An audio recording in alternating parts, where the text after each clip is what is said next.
The Firefly and the Raspberry by Cesario de Armillada. Illustrations by Amelie Areco. A firefly went to visit his uncle, who lived far away on the other side of the savannah. He flew and flew until at dusk he saw a hill where a huge raspberry bush grew. He felt so tired and sleepy that he decided to stay the night there. The firefly came near the raspberry, looking for a place to sleep. The raspberry was old, leafless, and hunched, and out of her branches poked ugly teeth. The raspberry liked the way the firefly flew, the humming of his wings and his bright eyes. She began to court him. She gave him food and drink. She hung his hammock with care, amused him with many interesting tales through the night. "Would you like to marry me, Firefly?" asked the raspberry. But the firefly pretended to be asleep and didn't answer. The raspberry touched him softly and asked him again, "Firefly, would you marry me?"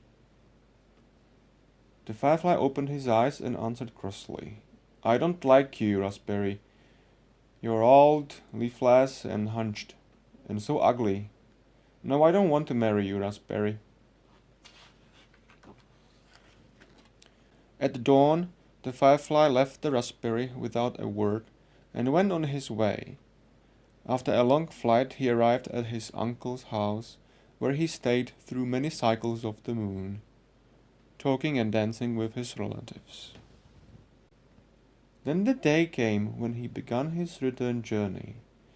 He flew over the same places over which he had flown on his last journey, and one day he reached the same hill where the raspberry grew.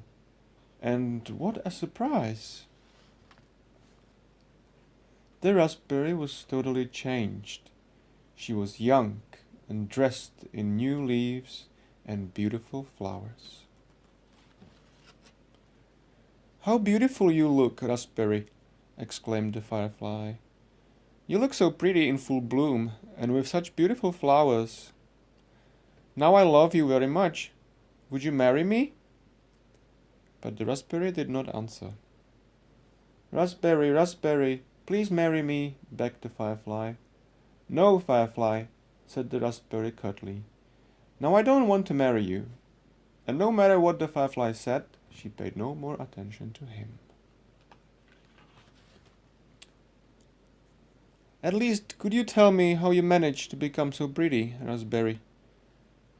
pleaded the firefly. Then the raspberry answered, "I did nothing.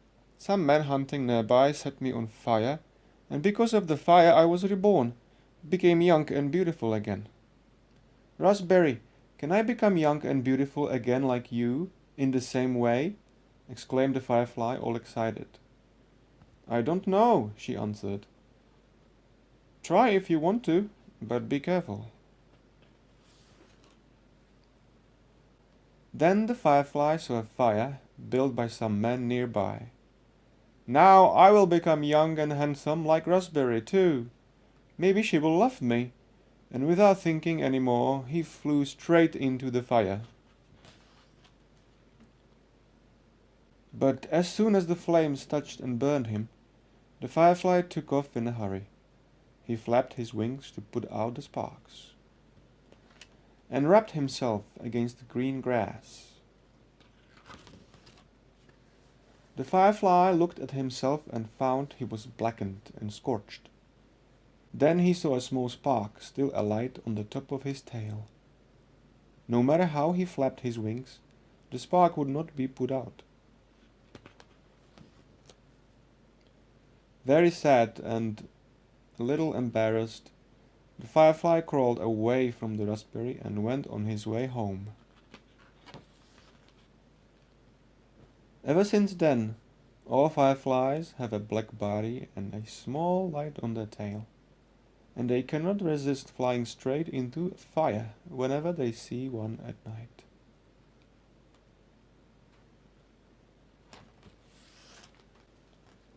And ever since then, all fireflies fly around the raspberries whenever they are in bloom, still wishing to court them.